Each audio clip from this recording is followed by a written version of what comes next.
നമസ്കാരം, അക്ഷയ ജോബ് ഇൻഫോയിലെ പുതിയൊരു വീഡിയോയിലേക്ക് എല്ലാവർക്കും സ്വാഗതം. കേരളത്തിലെ വിവിധ ജില്ലകളിലായി സർക്കാർ ഓഫീസുകളിലും സർക്കാർ സ്ഥാപനങ്ങളിലുമായി വന്നിരിക്കുന്ന പുതിയ താൽക്കാലിക ജോലി അവസരങ്ങളെക്കുറിച്ചുള്ള വിശദ വിവരങ്ങളാണ് ഇന്നത്തെ വീഡിയോയിലൂടെ പങ്കുവയ്ക്കുന്നത്. ഇവയിൽ clerk, data entry operator, boiler operator, anganwadi helper, form worker, nurse, driver, cleaning staff എന്നിവ ഉൾപ്പെടുന്ന നിരവധി ഒഴിവുകൾ ഇതിൽ ഉൾപ്പെടുത്തിയിട്ടുണ്ട്. 7ാം ക്ലാസ് പാസ്സായവർ, 10ാം ക്ലാസ് പാസ്സായവർ, +2 പാസ്സായവർ, ഡിപ്ലോമ ഉള്ളവർ, ബിരുദമുള്ളവർ എന്നിവർക്കാണ്, അതായത് കുറഞ്ഞ വിദ്യാഭ്യാസ യോഗ്യത മുതൽ ഉയർന്ന യോഗ്യത വരെയുള്ളവർക്ക് അപേക്ഷിക്കാവുന്ന ഒഴിവുകൾ ഇതിൽ ഉൾപ്പെടുത്തിയിട്ടുണ്ട്. ചില തസ്തികകളിൽ ഉയർന്ന പ്രായപരിധിയും അനുവദിച്ചിട്ടുള്ളതാണ്. അതുപോലെ തന്നെ പട്ടികജാതി, പട്ടികവർഗം, മറ്റ് അർഹവിഭാഗങ്ങൾ എന്നിവർക്ക് നിയമാനുസൃതമായ വയസ്സിളവ് ലഭിക്കുന്നതാണ്. അതുകൊണ്ട് തന്നെ ഈ വീഡിയോ പൂർണ്ണമായിട്ട് കാണാൻ ശ്രമിക്കുക. കാരണം ഓരോ തസ്തികയ്ക്കും വ്യത്യസ്തമായ യോഗ്യതയും പ്രായപരിധിയും ശമ്പളവും അപേക്ഷിക്കേണ്ട രീതി, ഇന്റർവ്യൂ എന്നിവ ഉണ്ടാകും. ഈ വീഡിയോ നിങ്ങൾക്ക് ഉപകാരപ്രദമെന്ന് തോന്നിയാൽ വീഡിയോ ലൈക്ക് ചെയ്യുക, ചാനൽ സബ്സ്ക്രൈബ് ചെയ്യാനും തൊട്ടടുത്ത് കാണുന്ന ബെല്ലൈക്കൺ അമർത്താനും മറക്കരുത്. കൂടാതെ ജോലി അന്വേഷിക്കുന്ന നിങ്ങളുടെ സുഹൃത്തുക്കളിലേക്ക് കൂടി ഈ ഇൻഫർമേഷൻ ഷെയർ ചെയ്ത് കൊടുക്കാനും മറക്കരുത്. ഇനി ഓരോ ജോലി അവസരത്തെക്കുറിച്ചുള്ള വിശദവിവരങ്ങൾ നോക്കാം. ആദ്യത്തെ ജോലി അവസരം ബോയിലർ ഓപ്പറേറ്റർ തസ്തികയിലേക്കാണ്. ഈ ഒഴിവ് വന്നിരിക്കുന്നത് ആലപ്പുഴ ജില്ലയിൽ കലവൂർ പ്രദേശത്ത് പ്രവർത്തിക്കുന്ന Kerala state drugs and pharmaceutical ലിമിറ്റഡിലാണ്. ഈ ഒരു തസ്തികയിലേക്ക് ആവശ്യമായ യോഗ്യതയായിട്ട് പറയുന്നത് IT അല്ലെങ്കിൽ NTC ഓർ NAC ആണ്. കൂടാതെ ബോയിലർ കോമ്പറ്റൻസി B ക്ലാസ് സർട്ടിഫിക്കറ്റും ആവശ്യമാണ്.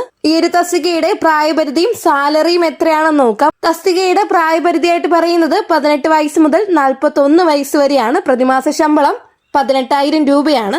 ഈ ഒരു ജോലിക്ക് താല്പര്യമുള്ള ഉദ്യോഗാർത്ഥികൾ 2026 മാർച്ച് 7 മുമ്പായി അടുത്തുള്ള എംപ്ലോയ്മെന്റ് എക്സ്ചേഞ്ചിൽ നേരിട്ട് ഹാജരാകേണ്ടതാണ്.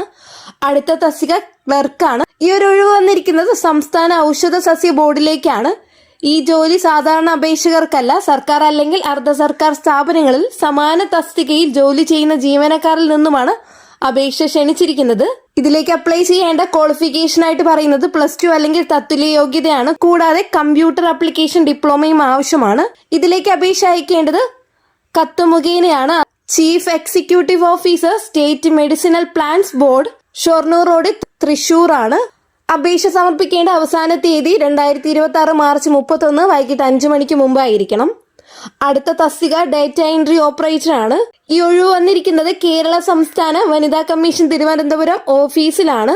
179 ദിവസത്തേക്ക് ദിവസവേതന അടിസ്ഥാനത്തിലുള്ള താൽക്കാലിക നിയമനമാണ് നടത്തുന്നത്. ഈ ഒരു തസ്തികയിൽ പ്രതിദിന വേതനമായിട്ട് ലഭിക്കുന്നത് 800 രൂപയാണ്. ഇതിലേക്ക് ആവശ്യമായ ക്വാളിഫിക്കേഷനായി പറയുന്നത് +2, കൂടാതെ 6 മാസം ഡാറ്റ എൻട്രി കോഴ്സ് അല്ലെങ്കിൽ DC അല്ലെങ്കിൽ MS ഓഫീസ് സർട്ടിഫിക്കറ്റ് ഉണ്ടായിരിക്കണം.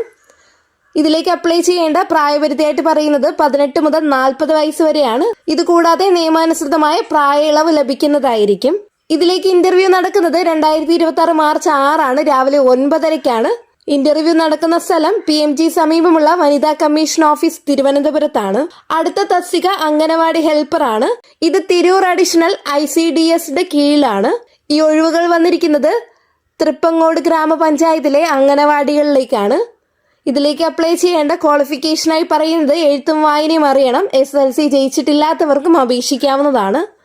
ഇതിലേക്ക് അപ്ലൈ ചെയ്യേണ്ട പ്രായം പറയുന്നത് 18 മുതൽ 46 വയസ്സ് വരെയാണ്. ഇതിലേക്ക് അപ്ലൈ ചെയ്യേണ്ട അവസാന തീയതിയായിട്ട് പറയുന്നത് 2026 മാർച്ച് 5 വൈകിട്ട് 5 മണിക്ക് മുമ്പായിരിക്കണം. ഈ ഒരു അവസരങ്ങൾ പരമാവധി പ്രയോജനപ്പെടുത്താൻ ശ്രമിക്കുക. നിങ്ങൾക്ക് ഈ വീഡിയോ ഉപകാരപ്രദമെന്ന് തോന്നിയാൽ ഇനിയും ഇതുപോലുള്ള ജോലി സംബന്ധമായ വിവരങ്ങൾ അറിയാൻ ചാനൽ സബ്സ്ക്രൈബ് ചെയ്യാൻ മറക്കരുത്. കൂടാതെ ജോലി നേടാൻ ആഗ്രഹിക്കുന്ന നിങ്ങളുടെ സുഹൃത്തുക്കളുണ്ടെങ്കിൽ അവർക്കും ഷെയർ ചെയ്ത് കൊടുക്കാനും വീഡിയോയ്ക്ക് ഒരു ലൈക്ക് ചെയ്ത് സപ്പോർട്ട് ചെയ്യാനും മറക്കരുത്. നെക്സ്റ്റ് ഒരു ജോബ് അപ്ഡേറ്റുമായിട്ട് കാണാം. എല്ലാവർക്കും നന്ദി, നമസ്കാരം.